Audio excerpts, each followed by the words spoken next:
we're going to try chapter 12. For me, it's again, because this is the third time I'm trying to make this recording, but for you guys, hopefully it'll be the first time it'll work. I was having serious delay issues. Chapter 12 is all about vasodilation and how we demand work from the heart and how we give the power to work to the heart. So, starting with the heart, what we're talking about is the oxygen supply versus demand, right? So we have O2 that the oxygen needs, and it gets it not from the blood that's inside the heart, right, which is very oxygenated, at least on one side of the heart, but instead, as we have blood flow, as we have our aorta leaving the blood, leaving the heart, there is a small hole right after the blood leaves the heart, so it's highly oxygenated, and blood, as the heart relaxes and blood flows back down due to gravity, will flow through that hole, and feed the coronary arteries, right? So here, this is how we get coronary blood flow. Okay. Now, that's where our oxygen supply comes from, so that's where we get oxygen. And then the oxygen demand really comes from how much are we making the heart work, right? So, workload. What is our heart rate? How strong is the contraction? How much blood are we pushing against in the periphery? As well as how thick are the walls? Like, right, think of a bodybuilder. He's got plenty of muscle, but it's a little bit hard for him to move those muscles because they're so big. Okay, and I just want to finish drawing the circulatory system. So on the arterial side, we start to feed the body. It uses oxygen, and deoxygenated blood returns to our heart. So we have our artery side, and we have our venous side. Okay, so we're going to come back to this picture because I'll put all the drugs back on this picture at the end, but I do want a new page. Because really the biggest thing that we're going to do to affect blood flow is to work on dilation, right? We'll talk about a little bit of beta blockers and how that affects work, but really on either supply or demand, what we need to do is relax all of our veins, right? So our main mechanism of action is venous relaxation. So let's talk about how those veins contract. We have a calcium channel, we have a cell membrane, we have lots of stuff, but let's go just to myosin.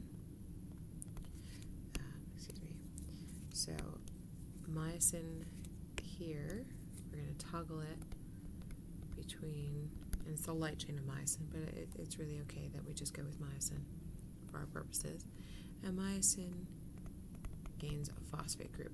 And when myosin gains a phosphate group, it's able to bind to actin.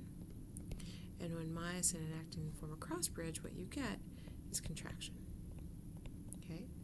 And if we can get rid of that phosphate, what we get is relaxation.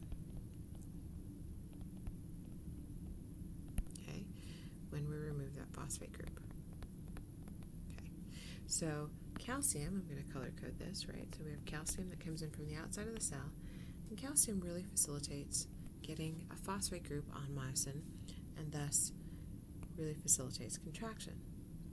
On the other side of this, one of the ways to get rid of that phosphate group is with cyclic GMP, right? So we have cyclic GMP causes, I'm just going to move it down a little bit. Cyclic GMP really facilitates this reverse direction and relaxation. So where does that cyclic GMP come from? Well, first and foremost, cyclic GMP is made by guanylate cyclase.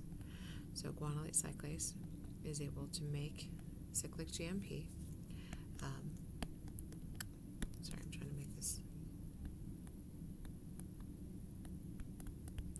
Oh, it's not coming from relaxation. And cyclic GMP, guanylate cyclase, is activated by nitric oxide donors, right? So nitric oxide helps guanylate cyclase to work. You make more cyclic GMP, you cause relaxation. Cyclic GMP is then broken down by PDEs, but PDE5 especially, so phosphodiesterases, and you get broken down products. So options to really facilitate relaxation and block contraction, because that's what we want. We want to block contraction and we want to facilitate relaxation, our options are inhibiting the calcium channel or giving more nitric oxide, right? So those are our two mechanisms of action. When we inhibit the calcium channel, no calcium in, no myosin phosphorylation, no binding to actin, no contraction. When you give nitric oxide, you facilitate more cyclic GMP, you reverse the direction of the myosin phosphorylation, and you get relaxation. Okay, so let's go back to our first thing here, and we'll talk about both sets of drugs, both calcium channel blockers as well as nitric oxide donors. Okay, so let's start with, good, I can make that a little bit smaller. Let's start with the NO donors.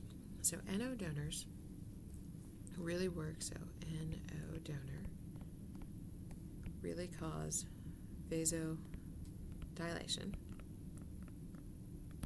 and they have a preference for doing it on the venous side. That's really where they have their largest activity.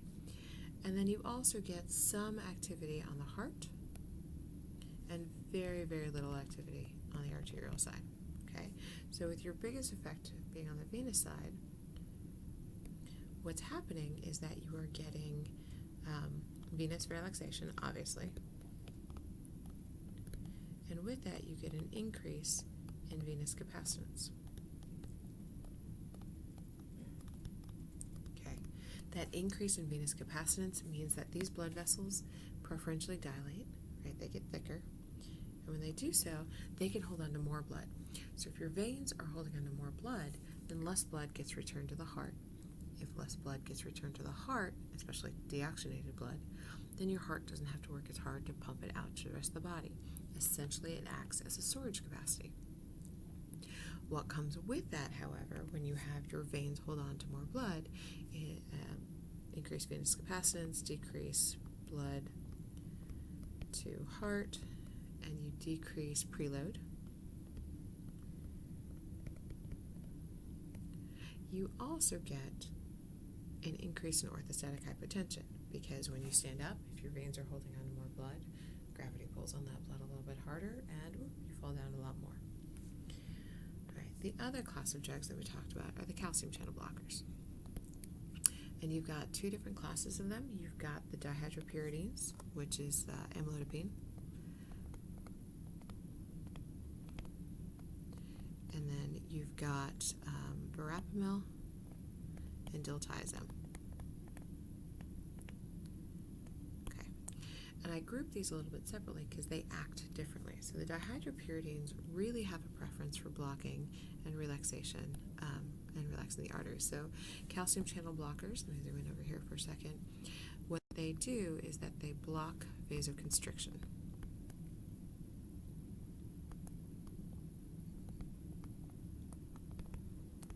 And by doing so, they allow vasodilation.